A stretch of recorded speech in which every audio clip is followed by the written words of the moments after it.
Welcome to It Takes Two. I'm Blair. I'm Chris. And today we are taking a deeper dive into our thoughts about Ben and Sara and this social cause issue. Oh my goodness. Make sure y'all subscribe, like, share, comment, all the above. If you did not see the other episodes, make sure y'all watch those on Netflix and watch our review so you can kind of have some context about it, right? I have a question, which is very important, right? Let's use them as a muse, right? Yes. Can you marry someone or be with someone who have different social ideas, different social constructs than you? No. I don't think so. I don't think I can either, right? And I think it's deeper than Democrat, Republican. Yeah. You get what I'm saying? Or even independent if you want to include that. Because truth be told, every person that I've been with, I never asked what is their side. Are you the elephant or are you the donkey? Yeah. I think those are the two animals and things like that. But the reason why I asked this is Sara asked a specific question. And she said, what is your thoughts, paraphrasing, about Black Lives Matter? I'm like, wait a minute.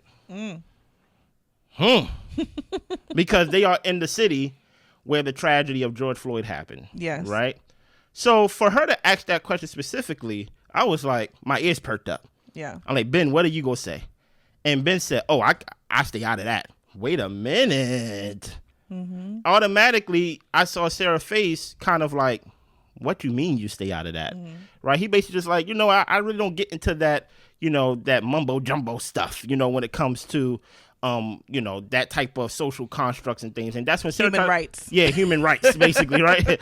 But that's when Sara basically was trying to give him some more bail, talking about like, but I believe there need to be fundamental human rights for people. There needs to be some type of fundamental treatment of people, especially her highlighting Black Lives Matter. I don't think in that moment, unless you can correct me, Blair, I don't think in that moment she asked him to march. I don't think in that moment she asked him to donate. Just an opinion. Just an opinion. And for him to basically forfeit his opinion, to not give an opinion, is giving a loud opinion. Right. So much that she comes back to the women quarters and she basically said, I don't know about this. And the women tried to see the bright side of it, maybe you can show them. And she was like, I can't do that, right? Meanwhile, while she's over there saying, I don't know about Ben walks into his male quarters and say, I got a girlfriend. Yeah. Right? So crazy how he can literally leave the same conversation where one left with doubt and one left with basically certainty from the same conversation. Now, I said on this show, I said, Sara, you're my sister from another mister. Right? Black Lives Matter. I'll pull this dashiki from under this table right now, right? During Black History Month, I said, Sara, thank you for standing with us. And I told him, keep watching. Right? Then she asked the question again. Hey, I want to revisit your answer about Black Lives Matter. Will you marry me? Yes. Wait a minute. What happened? It basically happened like that. I mean, I'm not paraphrasing. Because she tried to go back deep into it, basically trying to get him to basically say something, and he said a lot of nothing again. But then he basically was like, well, I didn't come in here for that. Sara, will you marry me? And she basically was overjoyed and happy and excited that she's marrying the person that she said previously in the women quarters that she can't see herself with because she don't want to have to teach someone fundamental human rights and things like that. Do you have anything to add to that, Blair? I kind of want to kick off the conversation. Go ahead. So we talked a little bit about Brittany in our other deep dive and how sexuality is a part of a lot of people's identity. Yeah. Because it affects how they see the world, how the world sees them, and how they navigate in the world. As a Black woman, I do consider Black as part of my identity. Yes. Because that affects how I approach the world in situations, how certain people see and approach me, and ways that I navigate in different arenas. You have two. You have a Black woman and woman. Yes. Yes. Yes. So because I have an identity to where I could possibly be mistreated or judged because of the person that I am, it's important for me to be with somebody who has understanding of human rights because those things affect me personally. Yeah. And the way that certain laws are passed, when it comes to, say like abortion, for example, if, I'm a woman who is able to get pregnant, and if I'm in a circumstance to where I don't want to carry a pregnancy, then for me, the type of woman I am, I would like to have all the options available to me. Yeah. Whereas somebody else who, may not believe in that and who wants to be my partner would vote against it or say that they want no parts in it. That doesn't help me with making sure the rights that I think I should have and the protections that I think I should have as a person is able to be carried forward. Yeah. So that's why I couldn't be with somebody who says they're uninvolved, because certain things affect me personally. Yeah. And I think that when we talk about Sara and Ben, Sara, for a moment, considered the fact that she has a gay sister, and she wanted someone who was accepting of her sister and someone who was knowledgeable and even sensitive to the BLM movement because it happened in her city. Yeah. And all of these things that were kind of like, I would say closely around her identity, were things that mattered to her. But I think that she found herself in a similar space as Ben when she accepted the proposal because, well, it doesn't affect me directly. It's not my identity. So yes, I can be with you. Which is wild, right? Because you can be uninvolved and that might not be good for my sister or that might not be good for the causes I care about, but it don't really affect me. Yeah.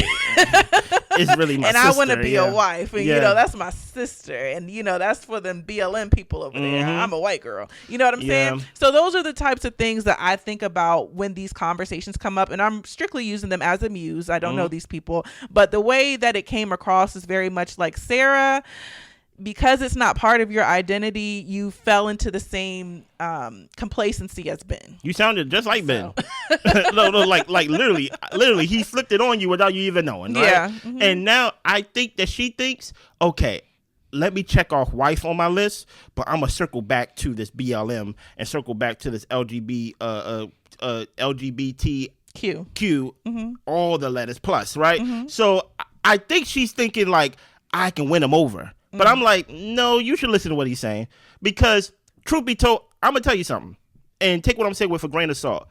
If Ben's response would have been, Black Lives Matter, I feel like all lives matter. That's an opinion that a lot of people use to kind of suppress BLM, because in the moment we were saying Black Lives Matter to basically remind y'all that all lives matter. It wasn't like only Black Lives Matter. That was never. It was an emphasis. It was an emphasis Black lives, because obviously all lives should matter, including the Black lives, right? So if he would have said that would have been something that I'd be like, she could probably work with this. Maybe he's misconstrued with the messaging. Maybe he's thinking we saying Black lives only matter. But let me tell you why, Sara, you would get more of my blame if you go down this road with the rest of these episodes.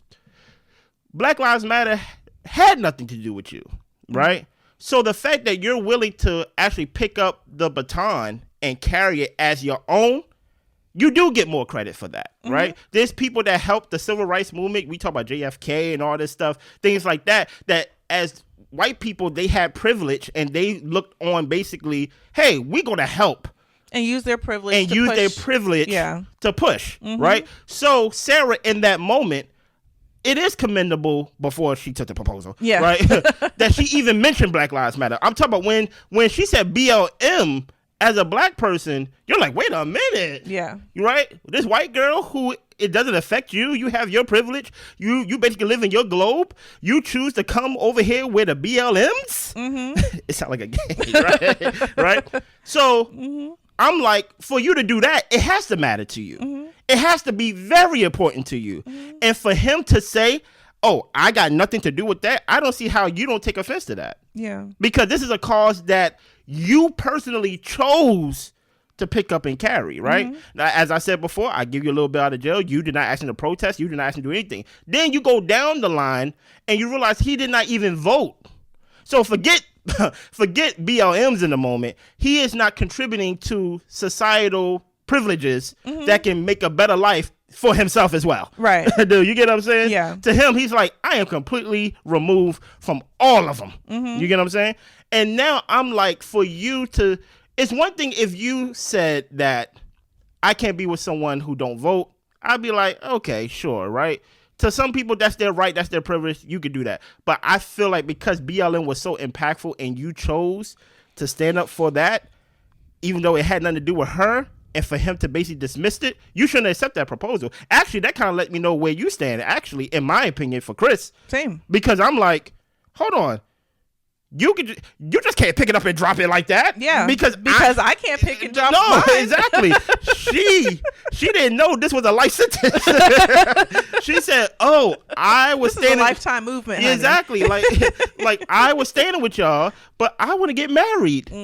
Then why mention it then? Why give up the impression that this movement was so important to you that he basically gave you a non-answer answer, and then when he showed you a ring, not even show you a ring, but basically you come on the show and got what you wanted, now you think you can reverse engineer? Because that's what I think is going to happen. I think she thinks that she can talk to him and teach him and learn him and basically get him to come on his side. But you got to understand something. Ben is not a product of just him, of like his own self. Ben is a product of his family and what he's been taught and things like that. So you have to look at Ben and basically what he said and be like, hopefully this ain't learned behavior from granddaddy. Yeah. And great dad. But I guess what I want to add to the conversation too is I know some people are in relationships to where they're with somebody who has opposite political views of them. And I think that there is a line that's drawn between political views and human rights. Yeah. And I think that when we start talking about human rights and privileges for people of all sexes, nationalities, sexuality, I think that's something you have to be aligned on in a partnership, because not only if you don't approach human rights or view it in the way of people should be respected and cared for, then that could potentially change how you treat people who aren't in the norm. You know what I'm saying? It could change how you believe, or he don't vote, but how about he don't vote, or could change how you vote when it comes to the interests of people being treated fairly. Yeah. So I think that's why that's one of the things to where I don't believe people should differ on, because it has to do with actual people and the impact on their lives. Yeah. You know, I think especially because you can't have different political views, but with human rights, that goes into I feel like your character. Yeah, and even if you want to even simplify it even more, human decency. Yeah, right? Yeah. Like human rights, you could try to lump it and be like human rights, political ideas. You could try to act like it's lumped together, but fundamental human decency. How do you treat people who don't look like you?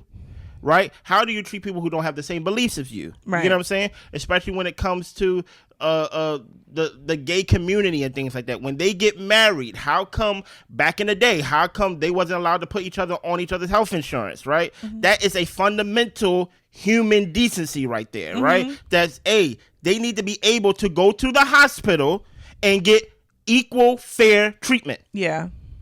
That's basically the foundation of basically gay marriage and things like that, for them to be able to get basically health care, right? So it's like, I think that matters.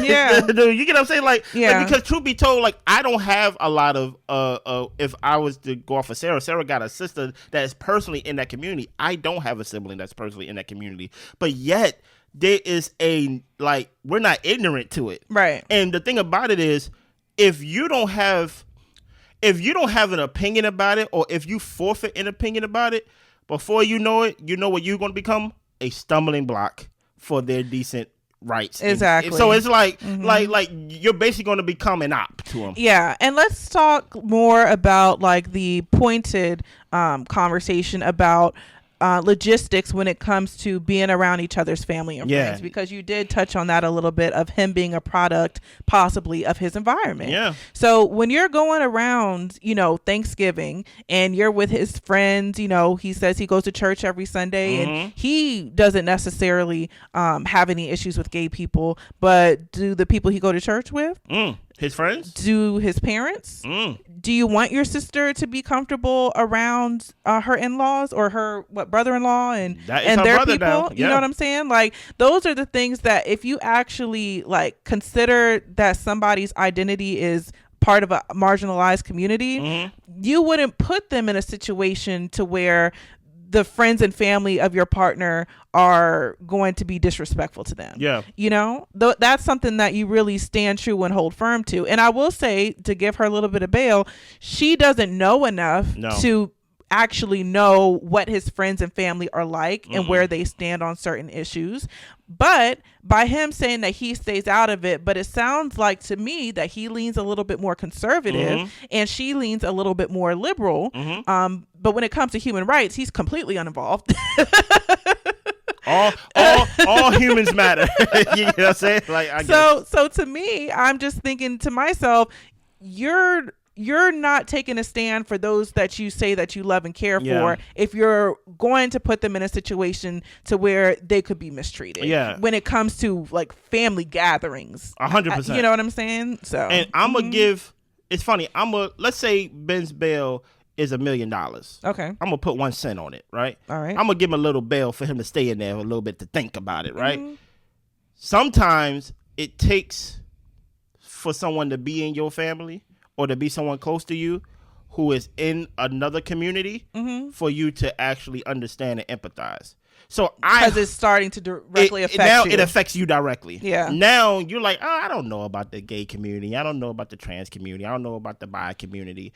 But you go have a sister-in-law if y'all get married. And now that's a direct line to you. Y'all are brothers and sisters-in-law. And maybe it takes being that close to it to where you don't have no choice no more to actually see, oh, I should have an opinion about this. You should be able to get health care. You should be able to work here or be here or be. You get what I'm saying? But I don't think Ben is that though. Yeah. I think Ben is. Listen here. You know how big, especially you're in that city. Yeah. You know how big that George Floyd thing was. Yeah. That thing was humongous, right? That thing kicked off a lot of things. Listen here. When that George Floyd thing happened, companies were throwing money at BLM, just throwing money. You know what I mean? So that's why I'm like, for her to pick up that cause, even though it was a popular cause, but it's a cause that she did not have to pick up, for him to basically specifically say, yeah, I stay out of that, I'm like, whoa. No one's asking you to basically march and things of that nature, but for you to say that on national TV, I think it's right for people to question where Ben stands. Yeah. And Sarah, I think people is actually right to question you to be like, do you even stand with this movement? You get what I'm saying? Is it really that important to you? Because you can't pick it up and drop it whenever you want. You know what I'm saying? And the thing is, I think that it differs for people, because I know people who are friends with people who have very different beliefs in them when it comes to human rights things, of course, you know, and those people are a special certain type of people because they're willing to teach and they're willing to have those conversations and all those types of things. Sarah says she ain't trying to do all that. So why did so what are we doing, so Sarah? Why did you say yes to Ben then? Yes, she's not trying to educate and she's not trying to be someone who bridges the gap for people. And if that's the case, then it sounds like, and he did say, like, you know, I can take the time to learn, I can be motivated and all that type of stuff. You ain't done it yet. No, you ain't done it yet. And there's a lot that's been going on. George Floyd happened years ago. like maybe your wife will get you, you know, the fact that you have a wife that cares about those things will set the fire in your belly. But I don't know. I think that as long as he doesn't have to address it, it's not going to be a concern of his. And truth be told, I'm not going to hold you, Sarah. I'm gonna look at you and since you want to pick up this movement and things like that and pick up this burden, I'm gonna look at you to see how much it really matters to you. It don't only matters when we dead in the street now. Do you get what I'm saying? Like truth be told, in that moment, Black lives, and when she was asking Ben, Black lives do matter enough to have an opinion about it. You get what I'm saying? So you telling me you don't want to teach, as Blair said, so what are you doing? Are you dropping it right now to put on your ring, put on your wedding dress, and then the minute that another black body is dead in the street somewhere because of police brutality, you go put on Black Lives Matter like a superhero costume and things like that? Like no, you can't do that. And truth be told, by doing that, Ben ain't never gonna learn. But I think there's going to be bigger issues. I can't wait till they meet each other's families. I cannot wait. Yeah. And then Sarah really going to have to make a decision. Because right now, she said yes to the proposal, but she did not say yes to the marriage. Mm-hmm. We see how much it really matters to her and see if Ben is really willing to learn. So right now, guess what? Just stay in jail, wait for your sentencing from me. Wait till all the shows is out, and then we see if I give both of y'all a little bail to get out of jail. Yeah. Anything else? That's all I got. Subscribe, like, share, comment, all the above. We see y'all. Bye.